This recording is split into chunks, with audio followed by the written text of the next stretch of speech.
Hello guys, welcome back to my YouTube channel. ಇವತ್ತೇನು vlog ಅಂತಂದರೆ, ಇವತ್ತೊಂದು ಏನಾದರೂ ಒಂದು ಐಟಮ್ ತಿನ್ನಬೇಕು ಅನಿಸ್ತಿತ್ತು ಅಂತೆ ನಮ್ಮಮ್ಮಗೆ. ಸೊ ಏನಾದರೂ ಒಂದು ಸ್ನ್ಯಾಕ್ಸ್ ಐಟಮ್ ಮಾಡು ಅಂತ ಹೇಳಿದರು. ಅದನ್ನು ಮೆನ್ಷನ್ ಮಾಡಿ ಹೇಳಿದ್ದಾರೆ. ಅವಲಕ್ಕಿಯಲ್ಲಿ ಮಾಡ್ತಾರಲ್ವಾ, ಕರದ ಅವಲಕ್ಕಿ ಅಂತ, ಅದನ್ನು ಮಾಡಬೇಕಂತೆ. ಸೊ ನಾನು ಇವತ್ತು ಮಾಡ್ತಾ ಇದ್ದೀನಿ. ಅದನ್ನು ಹೇಗೆ ಮಾಡೋದು, ಏನೇನು ಬೇಕು ಅದನ್ನು ಕೂಡ ನಿಮಗೆಲ್ಲ ತೋರಿಸ್ತಾ ಇದ್ದೀನಿ. ಸೊ ತಡ ಮಾಡೋದು ಬೇಡ, ಬೇಗ ಶುರು ಮಾಡೋಣ. ಇದಕ್ಕೆ ಬೇಕಾಗಿರೋ ಇಂಗ್ರೀಡಿಯೆಂಟ್ಸ್ ಎಲ್ಲ ನಾನು ಆಲ್ರೆಡಿ ರೆಡಿ ಮಾಡಿ ಇಟ್ಕೊಂಡಿದ್ದೀನಿ. ಏನೇನಂತಂದರೆ ಫಸ್ಟಿಗೆ ನಮಗೆ ಅವಲಕ್ಕಿ ಬೇಕು, ಆ್ಯಂಡ್ ಹಸಿಮೆಣಸಿನಕಾಯಿ, ಶೇಂಗಾ, ಪುಟಾಣಿ, ಕೊತ್ತಂಬರಿ, ಕರಿಬೇವು ಮತ್ತು ಒಣಮೆಣಸಿನಕಾಯಿ ಸ್ವಲ್ಪ ತೊಗೊಂಡಿದ್ದೀನಿ, ಬೆಳ್ಳುಳ್ಳಿ, ಜೀರಿಗೆ, ಸಾಸಿವೆ ಮತ್ತು ಅರಿಶಿನ ಮತ್ತು ಉಪ್ಪು. ನಿಮಗೆ ಬೇಕಾದರೆ ಒಣ ಖಾರ chilli powder, red chilli powder ಕೂಡ ಆ್ಯಡ್ ಮಾಡ್ಕೋಬೋದು. ಸೊ ಶುರು ಮಾಡೋಣ. ಫಸ್ಟ್ ನಾನು ಬಾಣಲಿಗೆ ಎಣ್ಣೆ ಹಾಕ್ಕೊಂಡಿದ್ದೀನಿ. ನೆಕ್ಸ್ಟ್ ಬಂದುಬಿಟ್ಟು ಸ್ವಲ್ಪ ಜೀರಿಗೆ, ಸ್ವಲ್ಪ ಸಾಸಿವೆ, ಅದಾದಮೇಲೆ ಕರಿಬೇವು, ಸ್ಪೂನ್ ಚಹಾ ಸಮ ಒಂದು ಬೇಗ ಆಯಿತಾ. ಆಫ್ಟರ್ ದಾಟ್ ಅಮ್ಮ ತಾಯಿ ದೊಡ್ಡದು ಕೊಡ್ತೀಯಾ?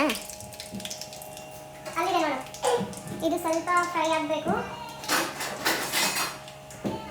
ಇದು ಸ್ವಲ್ಪ ಫ್ರೈ ಆದಮೇಲೆ ಡೈರೆಕ್ಟ್ ನಾವು ಮೆಣಸಿನ್ಕಾಯಿ ಏನು ತೊಗೊಂಡಿರ್ತೀವಲ್ವ ಹಾಕಿಬಿಟ್ಟು ಬೆಳ್ಳುಳ್ಳಿ ಹಾಕಿ ಹಸಿಮೆಣಸಿನ್ಕಾಯಿ ಚೆನ್ನಾಗಿ ಫ್ರೈ ಆಗಬೇಕು. ಫ್ರೈ ಆದಮೇಲೆ ಸಿಗ್ತೀನಿ ಗೈಸ್. ನಾಳೆ ವೈಕುಂಠ ಏಕಾದಶಿ ಇದೆ ಗೈಸ್. ನಮ್ಮ ಮನೇಲಿ ಸ್ವಲ್ಪ ಅದು ಜಾಸ್ತಿನೇ ಜೋರು ಮಾಡ್ತಾರೆ. ನಾಳೆ ಸಾಧ್ಯ ಆದರೆ ವ್ಲಾಗ್ ಮಾಡಿ ತೋರಿಸ್ತೀನಿ. ನಮ್ಮ ಅಜ್ಜಿಯವರೆಲ್ಲ ಬರ್ತಾ ಇದ್ದಾರೆ ಊರಿಂದ. ನೋಡೋಣ ನಾಳೆ ಯಾವ ಥರ ಇರುತ್ತೆ. ವರ್ಕ್ ಜಾಸ್ತಿ ಇರುತ್ತೆ ಗೈಸ್. ವರ್ಕ್ ಪ್ರೆಷರ್ ಇಲ್ಲ ಅಂದರೆ ನಾಳೆ ಪಕ್ಕಾ ನಾನು ಚೆನ್ನಾಗಿ ವ್ಲಾಗ್ ಮಾಡಿ ನಿಮಗೆಲ್ಲ ತೋರಿಸ್ತೀನಿ. ಇವಾಗ ನಾನು ಮತ್ತು ಏನು ಹಾಕ್ಕೊಂಡಿದ್ದೀನಿ, ಪುಟಾಣಿ ಮತ್ತು ಶೇಂಗಾ ಎರಡೂ ಹಾಕ್ಕೊಂಡಿದ್ದೀನಿ. ಇದೆರಡು ಫ್ರೈ ಆದಮೇಲೆ ಸಿಗ್ತೀನಿ.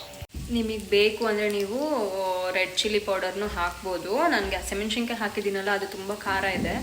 ಸೊ ಹಾಗಾಗಿ ನೋಡ್ತೀನಿ, ಟೇಸ್ಟ್ ನೋಡಿಬಿಟ್ಟು ಚೂರೇ ಆ್ಯಡ್ ಹಾಕ್ತೀನಿ, ಚೆನ್ನಾಗಿರುತ್ತೆ. ನಿಮಗೆ ಬೇಕಂದರೆ ನೀವು ಆ್ಯಡ್ ಮಾಡ್ಕೋಬೋದು. ಎಲ್ಲ ಈ ಥರ ಫ್ರೈ ಆದಮೇಲೆ ನೋಡಿ ಯಾವ ಥರ ಎಲ್ಲ ಮಿಕ್ಸಪ್ ಆಗಿ ಫ್ರೈ ಆಗಿದೆ. ಸೊ ಈ ಥರ ಎಲ್ಲ ಫ್ರೈ ಆದಮೇಲೆ ಸ್ವಲ್ಪ ರುಚಿಗೆ ತಕ್ಕಷ್ಟು ಉಪ್ಪು ಮತ್ತು ಅರಿಶಿನ ಹಾಕಬೇಕು. ಸೊ ನಿಮಗೆ ಎಷ್ಟು ಬೇಕೋ ಅಷ್ಟು ಹಾಕ್ಕೊಳ್ಳಿ. ನಾನು ಜಾಸ್ತಿ ಹಾಕಲ್ಲ, ನಮ್ಮ ಮನೇಲಿ ಉಪ್ಪು ಜಾಸ್ತಿ ತಿನ್ನೋಲ್ಲ, ನಾನು ಒಬ್ಬಳೇ ತಿನ್ನೋದು.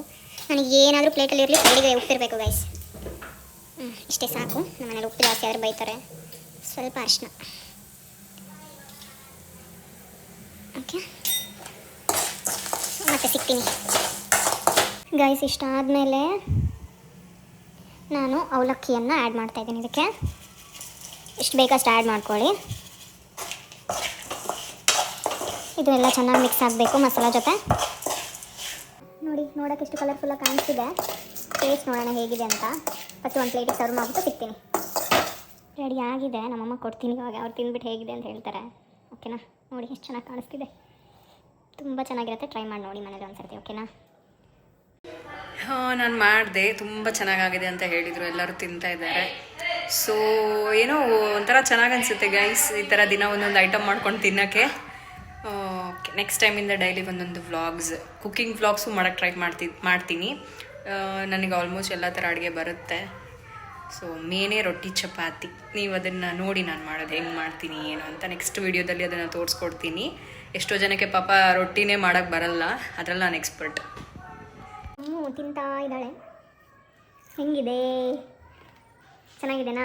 ಏನಾದರೂ ಜಾಸ್ತಿ ಕಡಿಮೆ ಏನಿಲ್ಲ, ಚೆನ್ನಾಗಿದೆನಾ? ನಾನು ತಿಂತೀಯ ಇವಾಗ? ಓಕೆ.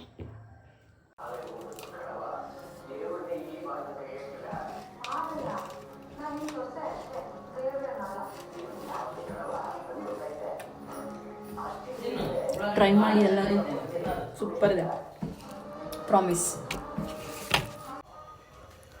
ಸೊ ಅಷ್ಟೇ ಗೈಸ್, ಎಲ್ಲ ಮಾಡಿದ್ದು ಆಯಿತು, ತಿಂದಿದ್ದು ಆಯಿತು. ಮತ್ತು ನೆಕ್ಸ್ಟ್ ವೀಡಿಯೋದಲ್ಲಿ, ನೆಕ್ಸ್ಟ್ ಯಾವ ವಿಡಿಯೋದಲ್ಲಿ ಸಿಗ್ತೀನಿ ಗೊತ್ತಿಲ್ಲ. ಸ್ಯಾರಿ ಡ್ರಿಪ್ಪಿಂಗ್ ವಿಡಿಯೋ ಹೇಳ್ಕೊಡ್ಬೇಕಂತ ಲಾಸ್ಟ್ ಟೈಮ್ ಇನ್ಸ್ಟಾಗ್ರಾಮಲ್ಲಿ ಕಮೆಂಟ್ ಕಳಿಸಿದ್ರಿ. ಸೊ ನೆಕ್ಸ್ಟ್ ವ್ಲಾಗ್ ಬಂದುಬಿಟ್ಟು ಸ್ಯಾರಿ ಬಾಕ್ಸ್ ಫೋಲ್ಡಿಂಗ್ ವಿಡಿಯೋ ಮಾಡೋಕ್ಕೆ ಟ್ರೈ ಮಾಡ್ತೀನಿ. ಇನ್ ಕೇಸ್ ಆಗಿಲ್ಲ ಅಂದರೆ ಯಾವುದಾದ್ರೂ ಒಂದು ಕುಕ್ಕಿಂಗ್ ವ್ಲಾಗ್ಸ್ ಇಲ್ಲ ಡೈಲಿ ವ್ಲಾಗ್ಸ್ ಇರುತ್ತೆ. ಸಾಧ್ಯ ಆದಷ್ಟು ಸ್ಯಾರಿ ಬಾಕ್ಸ್ ಫೋಲ್ಡಿಂಗ್ ವಿಡಿಯೋ ಮಾಡೋಕ್ಕೆ ಟ್ರೈ ಮಾಡ್ತೀನಿ, ಯಾಕಂದರೆ ತುಂಬ ಜನಕ್ಕೆ ಅದು ಹೆಲ್ಪ್ಫುಲ್ ಆಗುತ್ತೆ. ಸೊ ಅಷ್ಟೇ ಹೇಳ್ತಾ, ಸೊ ಮತ್ತೆ ನೆಕ್ಸ್ಟ್ ವಿಡಿಯೋದಲ್ಲಿ ಸಿಗ್ತೀನಿ. ಅಲ್ಲಿವರೆಗೂ ಟೇಕ್ ಕೇರ್ ಅಂತ ಹೇಳ್ತಾ, ಲೈಕ್ ಮಾಡಿ, ಕಮೆಂಟ್ ಮಾಡಿ, ಶೇರ್ ಮಾಡಿ, ಸಬ್ಸ್ಕ್ರೈಬ್ ಮಾಡ್ಕೊಳ್ಳಿ. ಮತ್ತು ಮುಂದಿನ ವಿಡಿಯೋದಲ್ಲಿ ಸಿಗ್ತೀನಿ. ಅಲ್ಲಿವರೆಗೂ ಟೇಕ್ ಕೇರ್, ಗುಡ್ ನೈಟ್, ಬಾಯ್ ಬಾಯ್.